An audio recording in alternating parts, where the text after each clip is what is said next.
The North Atlantic, 500 miles west of Ireland, March 17, 1943.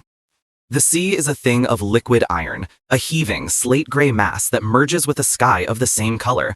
There is no horizon. There is only the convoy, a scattered flock of 87 ships, wallowing in the troughs of the immense swells. They are the lifeblood. Slow, rust-streaked tankers carrying fuel from Texas, tramp steamers with holds full of Canadian wheat, munitions ships laden with the raw material of war. They are a city of steel, moving at the speed of the slowest vessel, a funeral procession crawling toward a war zone. And they are being watched. Somewhere beneath the waves, in the crushing, silent dark, the wolf is circling. Kapitän-Leutnant Wolfgang Hunsaker, commander of U-527, presses his eye to the attack periscope. The view is a bouncing, distorted slit of gray, streaked with spray. But in it, he sees his prey. He sees the fat, lumbering shape of a C-2 freighter, its silhouette a perfect target. He is not alone. He is one of 13, a pack, a roodle, spread out in a long, invisible picket line, waiting. For 3 days, they have been shadowing convoy SC-122. They were not searching for it, they were sent to it. A message had arrived from U-Boat Command in Lorient, a burst of high-frequency code, giving them a time, a heading, and a speed. It was a rendezvous, an appointment with death, arranged from 1,000 miles away. The Allied system, the vast, lumbering machine of the convoy, is blind. On the bridge of the HMS Campanula, a Flower-class corvette pitching violently on the convoy's flank, the commander stares into the murk. The air smells of salt, diesel fumes, and wet wool. The only sound is the shriek of the wind through the rigging and the constant, rhythmic ping of the ASD set. Ping, ping, ping.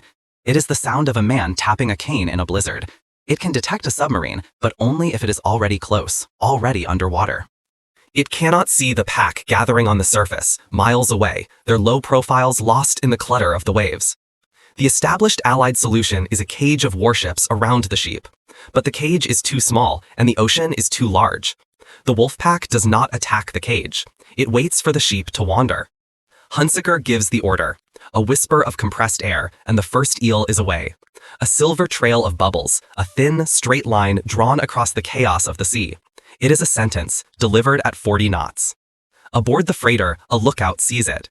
He has just enough time to scream, a sound snatched away by the wind. The torpedo strikes amidships, just below the waterline. The explosion is not a loud bang.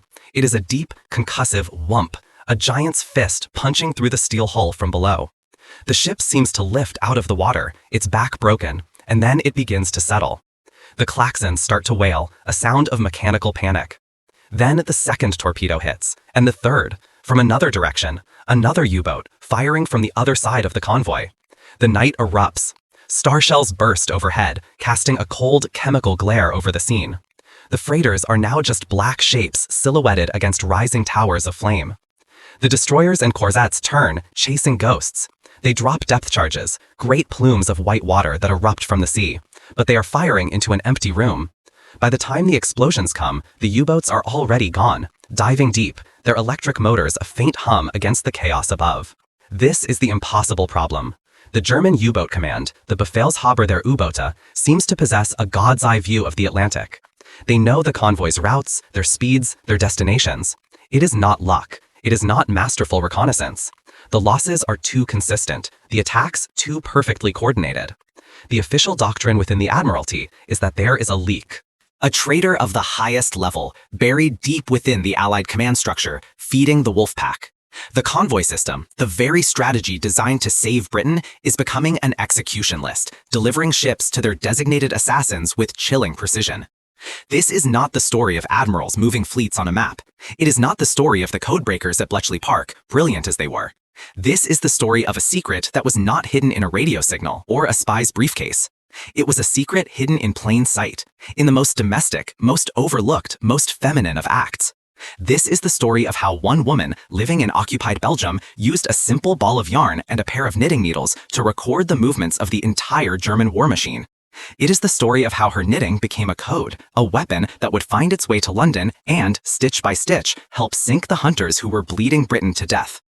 To understand the knitting, you must first understand the wound. By the spring of 1943, the Battle of the Atlantic was not just a battle, it was the central, pulsating artery of the entire Allied war effort. Britain was a fortress under siege, an island nation that produced only half the food it consumed and none of the oil it needed to fuel its planes, tanks, and ships. Every bullet fired, every biscuit eaten, every gallon of petrol burned by a Spitfire had to cross the Atlantic first. If the artery was severed, the fortress would fall. This was the grand strategic problem.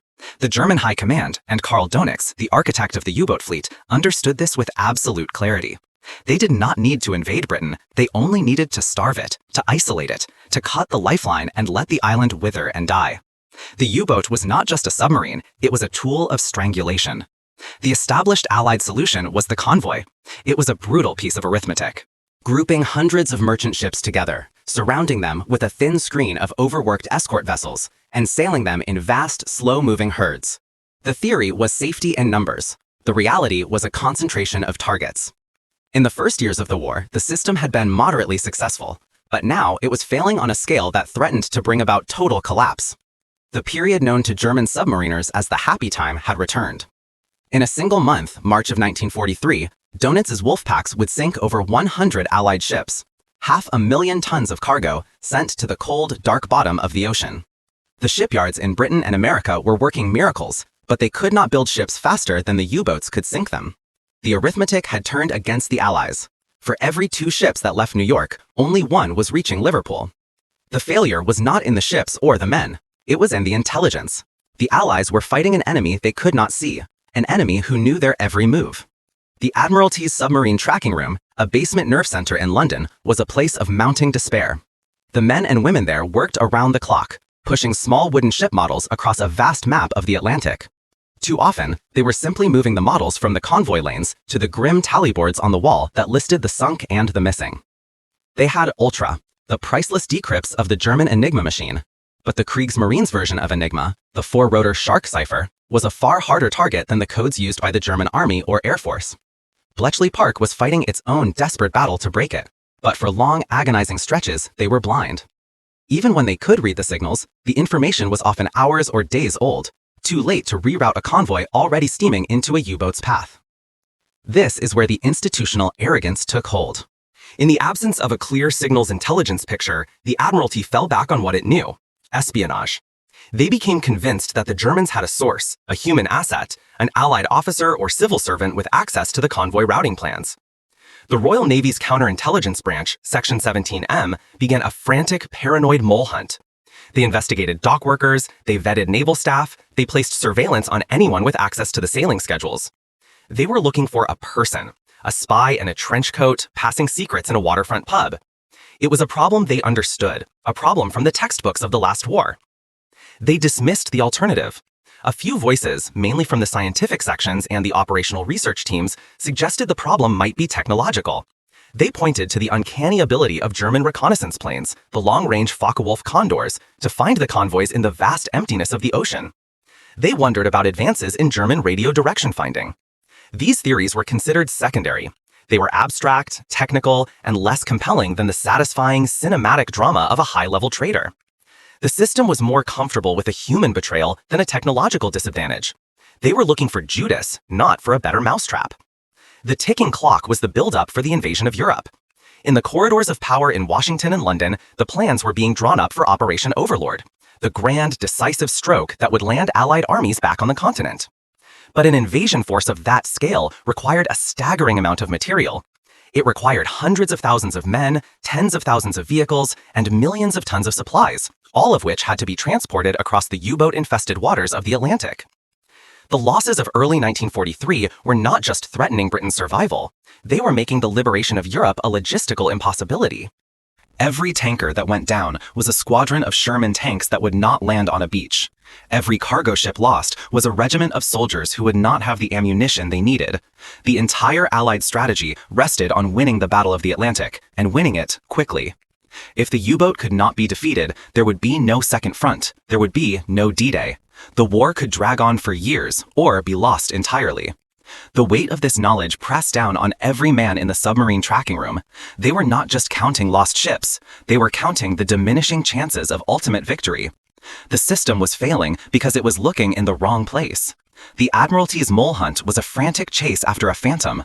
The secret to the U-boat's success was not in London. It was not even on the sea. The source of the intelligence, the fountainhead of the entire German campaign, was on the land. It was scattered all along the coastline of occupied Europe, in hundreds of seemingly innocuous locations. And the data it was gathering was not being passed by a spy. It was being collected by observers, measured by technicians, and woven, quite literally, into a tapestry of death. The established Allied solution was to find a traitor in their own house. It never occurred to them that the real spies were ordinary people, watching, listening, and counting from the windows of their own homes, and that the most dangerous agent of all was an old woman who simply liked to knit.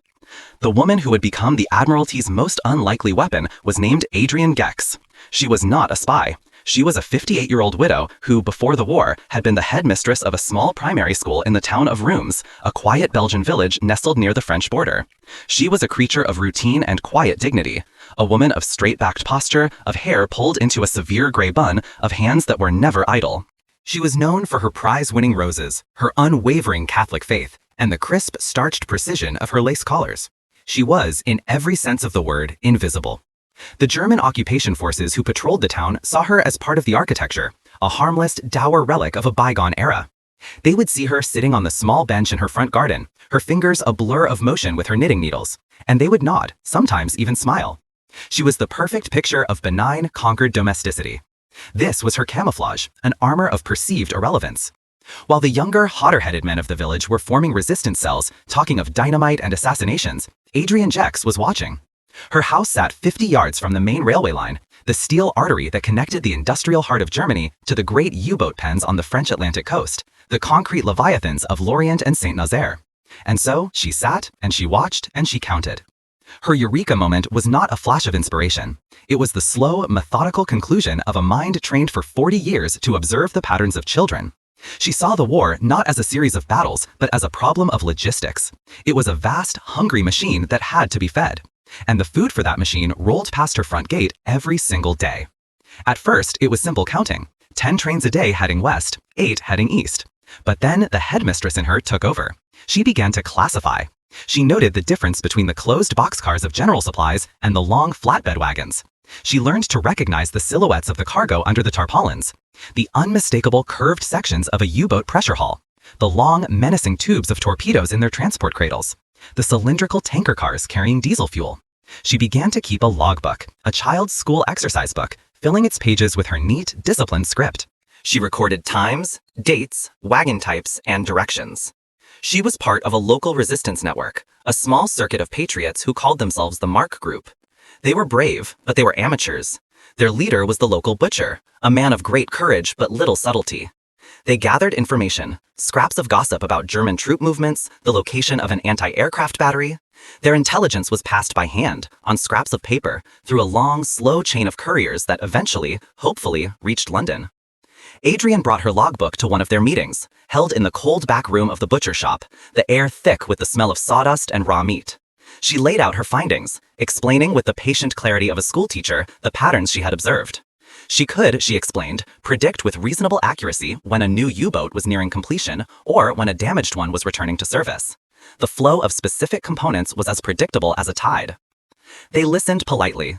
The butcher, a man who thought in terms of ambushes and sabotage, patted her on the hand. He told her it was good work, very detailed, but it was not what they needed. They needed to know the schedule of the Gestapo patrols. They needed to know which bridges were weekly guarded. Her train timetables were seen as interesting background information, but not actionable intelligence. It was too passive, too feminine. They wanted to fight the war with explosives. Adrienne was offering them a tapestry of data. Her meticulous work was dismissed, not with malice, but with the gentle condescension reserved for a well-meaning but slightly eccentric aunt. The system, even the underground system of the resistance, was built by men who understood the war in terms of direct physical conflict. Adrienne's logbook was put on a shelf. This was the catalyst. 1 week later, a British bomber raid targeted the rail yards at Lille. It was a disaster. The intelligence was old. The train carrying vital engine components, the raid's primary target, had passed through 12 hours earlier. The bombers hit empty sidings and were torn to pieces by the flak batteries. Adrienne checked her logbook. The train they were looking for had passed her house at 4 in the afternoon the previous day. She had the information, the vital, life-saving piece of the puzzle, but it was sitting uselessly in a child's exercise book in a butcher shop. The system was not just dismissive, it was too slow. The chain of couriers, the clandestine meetings, the risky, high-powered radio transmissions that could bring the Gestapo's direction-finding vans in minutes, it was all too cumbersome for the intelligence she was gathering. Her information was perishable. The location of a U-boat component was only valuable for a few hours. The departure of a finished U-boat for its sea trials was a secret with a lifespan of a single day. She knew she needed a new system, a way to record the vast amounts of data she was collecting, and a way to transport it that was both swift and invisible. The answer was already in her hands. It was in the rhythmic, meditative click of her knitting needles. She was breaking the rules of a game she had never officially been invited to play. She stopped attending the butcher's meetings. She began her own, deeply unauthorized, one-woman intelligence operation. Her new tactic was an act of quiet genius. She devised a code, a simple, elegant language of stitches. It was a binary system, translated into the tactile reality of yarn. A knit stitch was a 1. A purl stitch, its textural opposite, was a 0. With these two simple stitches, she could record anything. A sequence of stitches could represent a number, a letter, a date, or a pre-agreed symbol for a specific type of cargo. It was more than just a code. It was a method of data compression. She did not need to write everything down. She created a key, a legend she committed to memory with the same discipline she had once used to memorize poetry. A dropped stitch, a small, deliberate imperfection in the fabric, was a marker, signifying the start of a new dataset, a new train. A yarn over, a stitch that creates a small hole, could mean a torpedo.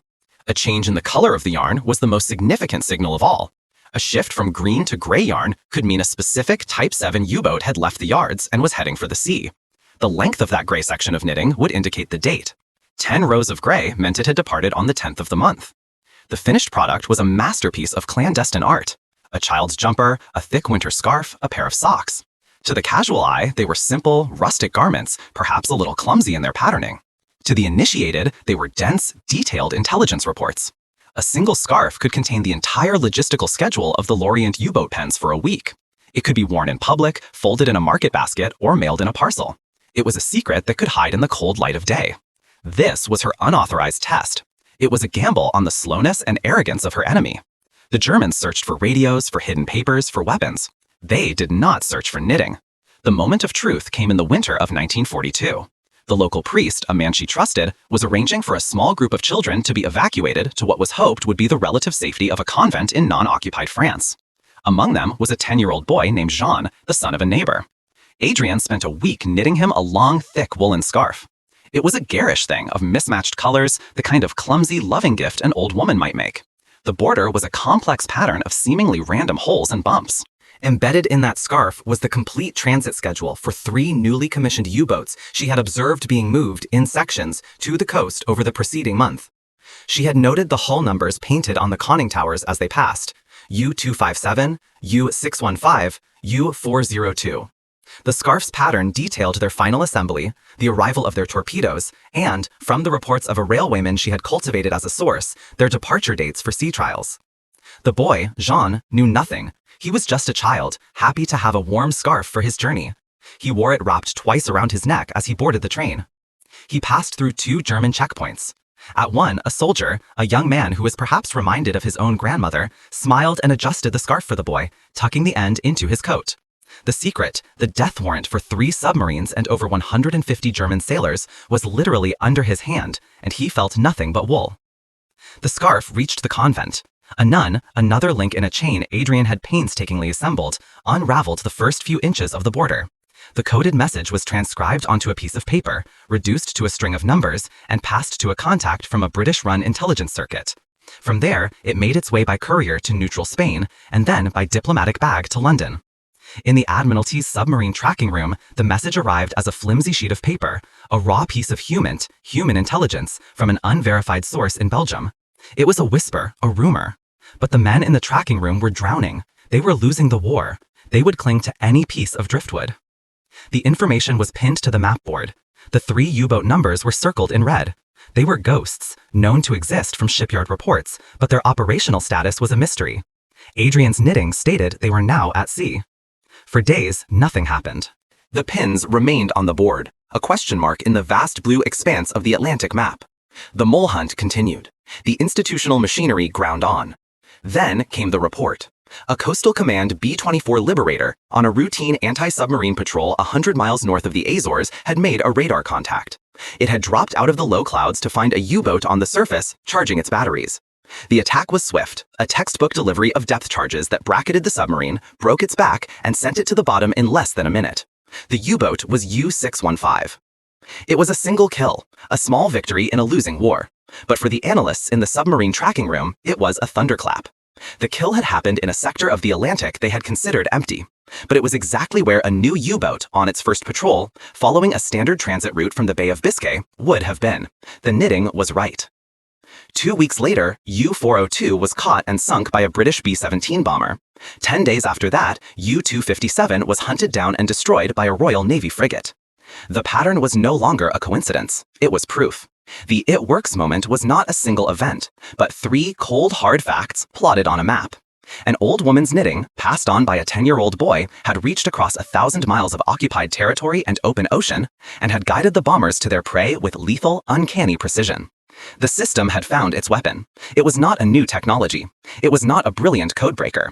It was a Belgian headmistress with a ball of yarn, a pair of needles, and a clear view of a railway line. The whisper had become a roar. The unlikely hero had drawn first blood. The arrival of the knitting was not a singular event. It became a rhythm, a pulse of information that began to beat in time with the war itself. A parcel would arrive via Lisbon. A diplomatic pouch from Madrid would be flagged for immediate delivery to the Admiralty. Inside, nestled amongst mundane correspondence, would be a child's mitten, a tea cozy, a pair of woolen socks. Each one was a dense, textured spreadsheet of death. They were given a codename, Source Llama. It was a deliberately absurd name, a piece of bureaucratic whimsy designed to conceal the profound strangeness of the intelligence itself. In the hushed, tobacco-hazed confines of the submarine tracking room, the Llama reports became a source of both hope and intense professional friction. The system was not built for this. The system was built for the clean, verifiable data of a radio intercept, or the carefully weighed report of a trained agent. It was not designed to ingest the cryptic patterns of a Belgian woman's hobby. The fight for the soul of the Atlantic War was about to be fought not at sea, but in a basement room under the streets of London, between 2 men who represented 2 irreconcilable visions of intelligence. The advocate was Commander Roger Davies. He was not a sailor. He was a Royal Naval Volunteer Reserve officer, a man whose pre-war life had been spent in the quiet, methodical world of actuarial tables. He was a statistician, a man who saw the world as a series of probabilities and patterns. Where the career naval men saw ships and tactics, Davies saw data points. He was tall, thin, and wore spectacles that seemed to perpetually slide down his nose. He was the chief analyst in the tracking room, the man responsible for trying to predict the U-boat's movements. And for months, he had been failing. The Llama reports landed on his desk like a holy text. He did not see knitting, he saw numbers. He saw departure dates, patrol durations, return schedules. He saw a flow of logistical data so pure, so granular, it was unlike anything he had ever worked with.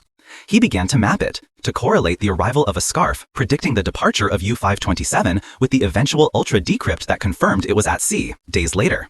He correlated a mitten detailing the shipment of new acoustic torpedoes with reports from convoy survivors describing weapons of a new and terrifying type. The knitting was not just accurate, it was predictive. It was a window into the future. It allowed Davies to see the wolf pack before it had even gathered. This placed him in direct opposition to the system's guardian. Captain Arthur Wallace was the head of Section 17M, the Royal Navy's Counterintelligence Division. He was a man of the old school, a career officer who had cut his teeth hunting spies in the Mediterranean. He was sharp, patrician, and possessed a mind that was both brilliant and rigidly conventional. He was the chief mole hunter, and the Llama reports, in his view, were not just unreliable, they were a professional insult. His skepticism was not born of foolishness, but of deep experience. His entire world was a hall of mirrors, a place of deception and counter-deception. When he looked at the Llama reports, he did not see a brave Belgian widow. He saw the guiding hand of the Abwehr, the German military intelligence service. The sinking of the first 3 U-boats, which to Davies was proof of the source's validity, was to Wallace the classic opening move of a German Funkspiel, a radio game. He saw it as bait. The Germans, he argued, were sacrificing 3 pawns to make the Allies trust a new, seemingly miraculous source. They were building its credibility, lulling the Admiralty into a state of dependency. And then, at a moment of their choosing, they would use Source Llama to feed them a single, critical piece of false information. They would use it to vector an entire convoy into the waiting jaws of the largest U-boat concentration ever assembled. To trust the knitting, in Wallace's view, was to willingly place the neck of the Allied war effort into a German noose. The boardroom conflict took place around the vast Mac table that dominated the tracking room. It was a room that ran on tension and caffeine, a place where the fate of 1,000 unseen men was plotted with wooden markers on a sheet of paper. Davies, his voice quiet but insistent, made his case. He had a new llama report. It was the most ambitious yet, knitted into a thick, ugly blanket for a baby's cot. It contained the departure schedules and probable patrol boxes for no less than 14 U-boats that had just sailed from the Biscay ports. It was, he argued, a complete German order of battle for the coming month. He pointed to the map, to a spot in the mid-Atlantic where a huge convoy, ONS-5, was due to pass. The llama data showed that this convoy, carrying irreplaceable supplies for the Overlord buildup, was sailing directly into an area where at least 3 separate wolf packs were scheduled to converge. He proposed a radical new tactic, not just to reroute the convoy to the north, into the icy waters off Greenland, but to use the llama data to go on the offensive. He wanted to detach the Royal Navy's new hunter-killer support groups, fast, heavily armed flotillas of frigates and destroyers, and send them to the patrol boxes detailed in the knitting. Not to escort, but to hunt. To use this intelligence to turn the tables, to ambush the ambushers. Captain Wallace stood opposite him, his face a mask of cold fury. He called the plan an act of catastrophic recklessness. He demanded to know the specific details of the source. Who was this agent? What was their access? How was their information being transmitted? He suspected a German-controlled radio operator was sending the messages, a classic vector for deception. Davies could not tell him. The delicate, almost unbelievable nature of the source was its greatest protection. If the Germans ever suspected that their entire U-boat logistics were being compromised by something as mundane as knitting, the operation would be blown. The source would be killed. All Davies could say was that the source was unconventional and that revealing its methods would compromise it irrevocably. To Wallace, this was proof of his suspicions. Unconventional was a euphemism for unverifiable. He saw Davies as a naive academic, a numbers man seduced by a pretty pattern, blind to the brutal, deceptive realities of intelligence warfare. He argued forcefully that the only safe course of action was to ignore the llama report entirely. It was a phantom, a siren song, luring them onto the rocks. The convoy should maintain its present course. To do otherwise, to commit their precious hunter-killer groups to a wild goose chase in the middle of the Atlantic, based on a source Davies refused to properly identify, was to fall for the German trap. The decision fell to the man at the head of the table, the director of the anti-U-boat division. He was an admiral, a veteran of the First World War who had seen the first U-boat menace up close. He was a man caught between his brilliant but unorthodox analyst and his experienced but rigid counterintelligence chief. He had listened to both sides, his face grim. He looked at the big board on the wall, the tally of losses for the month. The numbers were catastrophic. Wallace's mole hunt had yielded nothing. The established system was bleeding them dry. The war was being lost right here, on this map. This was the gamble. The admiral looked at Davies, then at Wallace. He was a man standing at a crossroads. One path was the path of caution, of doctrine, of orthodox procedure. It was the path that was leading, slowly but surely, to defeat. The other path was a leap into the dark, a bet on a ghost, a wager on an old woman's knitting. He took a long, slow breath, the air in the room thick with unspoken consequences. He said that Captain Wallace's concerns were noted, and they were valid. The risk of deception was real, but the risk of inaction was greater. The current rate of losses was unsustainable. They were not losing a battle of tactics. They were losing a battle of information. Davies' source, whatever it was the only new information they had. He made his damn the rules decision. The words were quiet, but they landed with the force of a depth charge. He told Davies his plan was approved. Reroute the convoy north. And dispatch the support groups. Give them the coordinates from the llama report. Tell them to proceed to their designated patrol areas and, he paused, to hunt and kill at will. A silence fell over the room. The junior officers at the edge of the table tried not to stare. The admiral had just bet the entire Battle of the Atlantic on a piece of knitting. He had sided with the statistician over the spy hunter. He had abandoned the rulebook and rolled the dice. Wallace stood rigid, his face pale. He gave a curt, formal nod. He had made his case and lost. Now he would carry out his orders. But his eyes, when they met Davies's across the map, were filled with a cold, unforgiving certainty. He was now convinced he was about to witness the greatest self-inflicted disaster in the history of the Royal Navy. Davies felt a tremor in his hands he struggled to control. He had won the argument. He had been given everything he asked for, and the weight of it was suddenly crushing. His patterns, his probabilities, his faith in a source he had never met were now being translated into steel, fuel, and men's lives. The orders went out, a cascade of encrypted signals from the Admiralty's radio room. Hunter-killer groups pulled away from their escort duties in the coastal waters. The Commodore of Convoy ONS-5 received a series of coded messages that turned his fleet of 90 ships north into the fog and ice of the high latitudes. In the submarine tracking room, the work went on, but the atmosphere had changed. The background hum of activity was gone, replaced by a tense, waiting silence. They had thrown their spear into the darkness. Now, all they could do was wait to hear if it had hit its target, or if the unseen beast that awaited them was far larger and more terrible than they had ever imagined. The gamble was made. The pieces were in motion. For the next 48 hours, the only sound in the Atlantic would be the ping of Aztec sets, searching for an enemy whose location was plotted on a chart, derived from the simple binary code of a knit and a purl stitch. The ocean was a cold, empty desert. Kapitän-Leutnant Hunsaker cursed it from the cramped confines of U-527's control room. For 2 days, his boat, along with the 24 other U-boats of Wolfpack's Star, Fink, and Amsel, had been lying in wait. They were a net cast across the designated convoy route, a line of unseen death stretching for 100 miles. The intelligence from headquarters had been explicit, perfect, as it always was.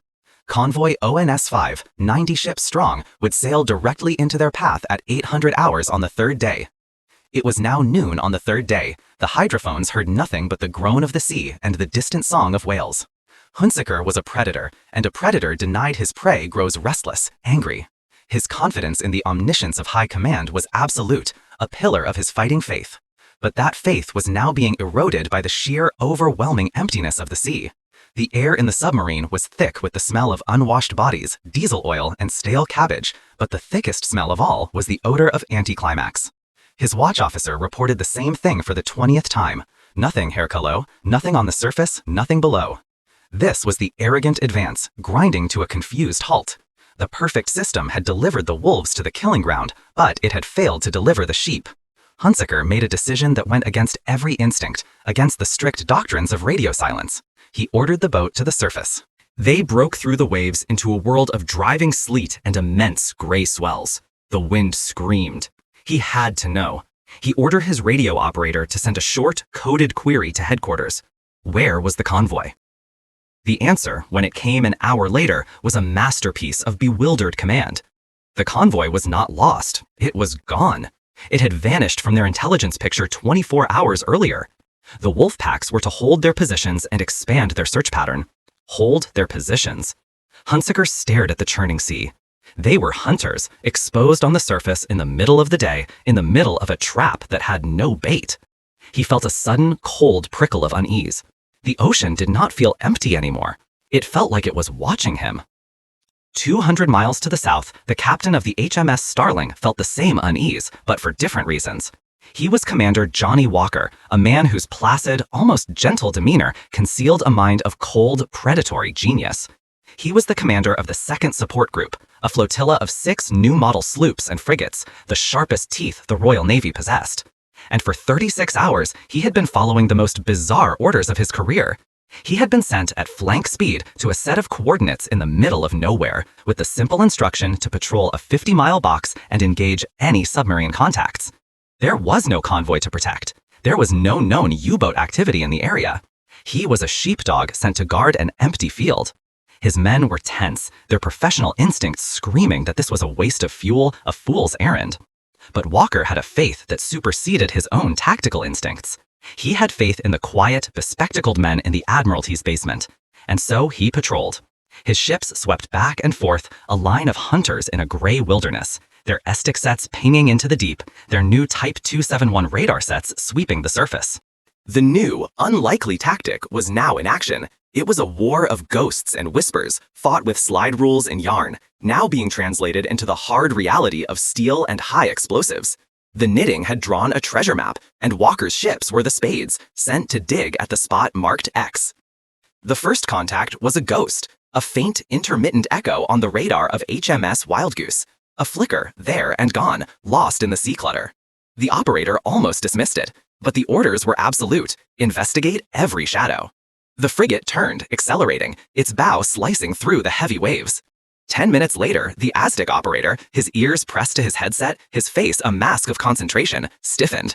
He reported a firm contact, a metallic echo, clear and sharp, where there should only be the hiss of the ocean. A submarine, moving slowly, a quarter of a mile ahead. Aboard the surfaced U-boat, the watch officer's binoculars were coated in a film of salt and sleet. He wiped them, raised them again, and his blood ran cold. Out of a squall, a ship was emerging. Not a freighter. It was low, sleek, and gray. A warship, moving fast, and it was coming right at them. The alarm bells shrieked through the submarine. Dive, dive, dive. The klaxon's frantic braying was the sound of bafflement, turning to pure animal panic. The U-boat's commander had only seconds to process the impossible. He had been found. In the middle of the Atlantic, in a storm, a British hunter-killer had materialized as if from thin air and was bearing down on him like an angel of death. He scrambled for the hatch as the deck began to tilt, the sea washing over it. It was too late. The frigate did not even slow down. Walker's ships were not fighting by the old rules. They were not there to make the U-boats run. They were there to kill them. The first depth charges were already in the air, arcing from the throwers on the frigate's deck. They were not a random barrage. They were a pattern, a cage of 300-pound explosives set to detonate at a specific depth, the depth calculated by the Aztec operator's steady hand. The underwater explosions were not sound. They were a physical concussion that hammered the U-boat's hull. The lights shattered, men were thrown from their feet, pipes burst, spraying the control room with high-pressure oil and ice-cold seawater. The perfect system was being dismantled by brute force, guided by an intelligence it could not comprehend. The second pattern of depth charges exploded even closer. The pressure hull, the fine work of German engineers, groaned, buckled, and then tore open with a sound like the shriek of a dying giant. The Atlantic, cold and black and unforgiving, rushed in to claim its prize. In the submarine tracking room, a clerk handed a slip of paper to Commander Davies. He read it, his face impassive. HMS Wildgoose reports sinking of one U-boat, position as designated in Llama Patrol Box Fink. He placed a small pin with a black flag on a map. He looked across the table at Captain Wallace, whose face was a stony mask. Then the floodgates opened. 20 minutes later, another signal, this one from HMS Wren. They had found another U-boat on the surface, its commander apparently so confident in his isolation that he had been sunbathing his laundry on the conning tower railings. The attack was swift, a barrage of 4-inch shells that tore the submarine apart before it could even begin to dive. A second black pin went onto the map. The enemy's bafflement and confusion, once confined to the control room of a single submarine, was now spreading like a virus through the entire German command structure. Donitz's headquarters in Lorient was receiving a cascade of frantic, garbled messages. U-438 reporting attack by surface forces, vanished mid-transmission. U-638 reporting contact with enemy destroyer group in Sector Star. Then, silence. U-125, one of Donitz's most experienced boats, sent a single final message. Attacked by aircraft. A carrier. How could there be a carrier? There was no carrier. The planes were from the escort carrier HMS Biter, which had been detached to support Walker's group. Another piece of the puzzle laid out by Adrian's knitting. The tactic was being proven decisively in a cauldron of fire and steel across a 200-mile front. The Llama report had not just predicted the location of a few submarines, it had pinpointed the exact assembly points for 3 entire wolf packs. Walker's group was not just sinking U-boats, they were performing a mass execution. They were moving from one black pin on Davies' map to the next, a vengeful finger tracing the patterns of a woolen blanket. The climax was not a single battle, it was a slaughter, a systematic, coldly efficient dismantling of the Kriegsmarine's most potent weapon. By the end of the first day, 5 U-boats were confirmed sunk. Wallace was no longer looking at Davies. He was staring at the map, at the impossible, undeniable cluster of black flags that had bloomed in the middle of the ocean. His theory, his carefully constructed world of deception and counter-deception, was lying in ruins. He had been looking for a grand, complex German stratagem. The truth was an old woman in a garden. By the end of the 48-hour battle, the tally was beyond anything the most optimistic analyst could have dreamed. 12 U-boats destroyed, another 5 damaged so severely they were forced to abort their patrols and limp home. The Wolfpacks Star, Fink, and Amsel had, for all practical purposes, ceased to exist. Convoy ONS-5, the bait that had never been, sailed north through the fog and arrived in Liverpool without the loss of a single ship. In the tracking room, the silence was no longer tense. It was odd. Davies stood before the map, which now looked like an ossuary. He was looking at the physical manifestation of his data. Each black pin was a vindication. Each one was a link in a chain that stretched from this London basement, across the sea, across France, to a small house in Belgium where a woman's fingers moved with a steady, rhythmic purpose. The knitting had not just rerouted a convoy, it had changed the entire geometry of the Atlantic War. The hunters had become the hunted, caught in a web they never saw, its strands spun from simple, unassuming wool. The unlikely weapon had delivered an impossible victory. The title was no longer a theory, it was a fact, written in fire and oil on the surface of the sea. The news of the slaughter that would become known as Schwarzer Mai, or Black May, reached the concrete bunker of the Befehlshaber der U-Boote in Lorient not as a single coherent report, but as a cascade of failing signals, of frantic, truncated messages, and then, most terrifying of all, of profound and spreading silence. Grand Admiral Karl Donitz, the architect and spiritual father of the U-boat fleet, a man whose nerve had been forged in the iron certainties of the First World War, faced the unthinkable. 12 of his best boats, his aces, his wolves, were gone. Not scattered, not damaged, vanished from the grid in the space of 48 hours, in an area of the Atlantic they should have owned completely. His command staff, men who prided themselves on their meticulous planning and technological superiority, were in a state of controlled panic. They tore through every possible explanation. The first, most horrifying possibility was that the British had finally definitively broken the four-rotor shark Enigma cipher. A team of cryptographers was put to work, searching for any flaw, any hint of compromise in their own transmissions. The second possibility was a new technology, a quantum leap in Allied capabilities. Rumors of a new shipborne centimetric radar, one that could detect the slim profile of a conning tower from miles away, were analyzed with desperate urgency. The third, and most insidious possibility, was a traitor. A man at the heart of Donitz's own command, feeding the convoy schedules and the Wolfpack assembly points directly to the British Admiralty. The paranoia that had crippled the Allied command just months before now took root in the German headquarters.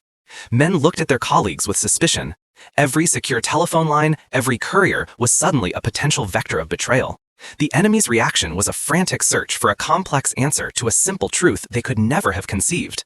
Their after-action reports were filled with technical speculation and counterintelligence hypotheses. They were looking for a flaw in their machine, a ghost in their own system. They debated radar signatures and Enigma settings. They interrogated the crews of the few damaged boats that limped back to port, asking them about new Allied weapons, strange transmissions, uncanny aircraft behavior. The survivors could offer nothing. They spoke only of a sudden, brutal violence that had appeared out of an empty sea. Donitz, in his memoirs, would later attribute the disaster of Black May to the overwhelming material superiority of the Allies, particularly their long-range air cover.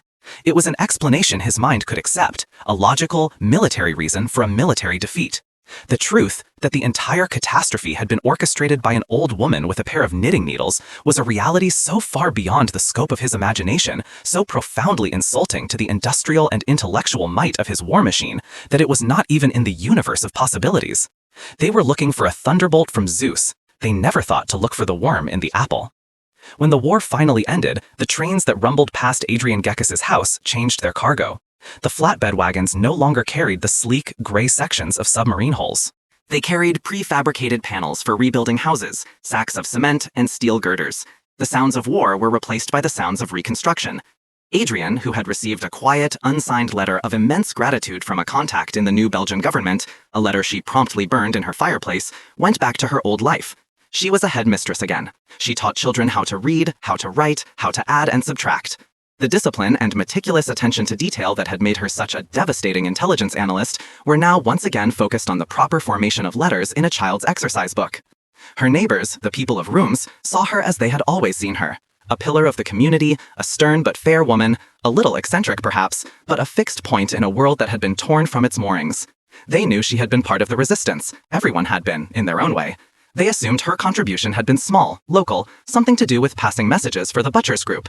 No one ever knew that her quiet garden bench had been the single most effective anti-submarine warfare platform in the entire Allied arsenal for a critical period of the war. She tended her prize-winning roses. She sat in the afternoon sun, her fingers still a blur of motion. But the knitting she did now was for her nieces and nephews. The patterns were simple flowers and animals. There were no dropped stitches to mark the beginning of a dataset, no yarnovers to signify a torpedo. The secret language was retired. The code was locked away, not in a safe, but in the quiet, orderly memories of a woman who had seen the war as a logistical equation and had solved it with yarn.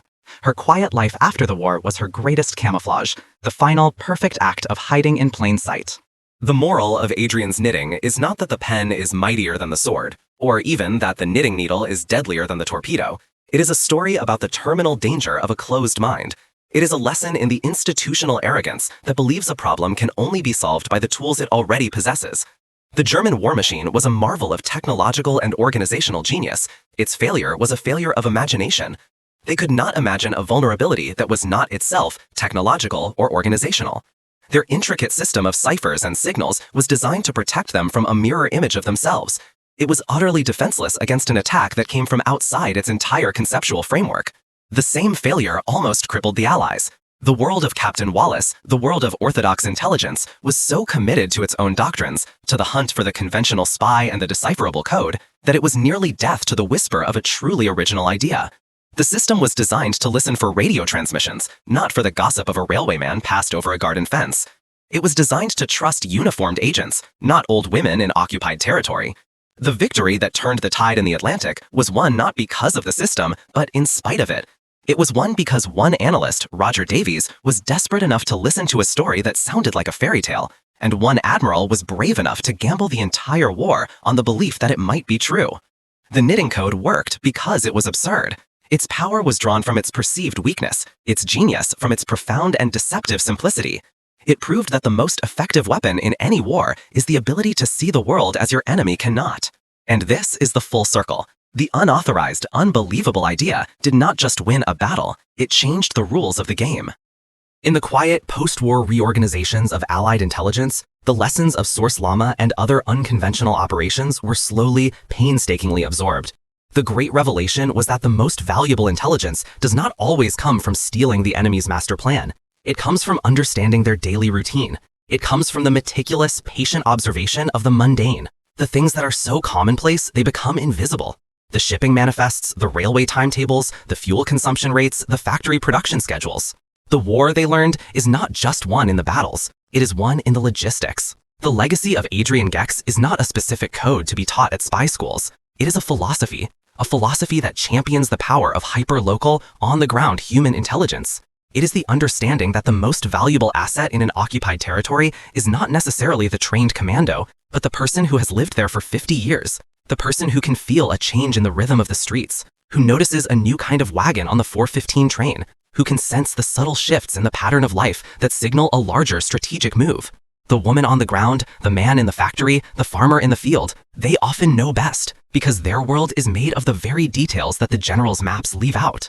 The world of intelligence is now a world of satellites and algorithms, of signals intercepts and data mining on a planetary scale. It is a vast technological enterprise dedicated to sifting through a universe of noise to find a single coherent signal. And yet, at its heart, the fundamental challenge remains the same as the one Adrian Gex faced in her garden. It is the challenge of finding the pattern in the chaos. It is the art of seeing the profound secret that is hiding in plain sight. The quiet headmistress with her ball of yarn did not just help sink 12 submarines. She taught the masters of war a lesson they are forever struggling to remember. That sometimes, the most powerful truths are not shouted through a radio. They are whispered, stitch by stitch.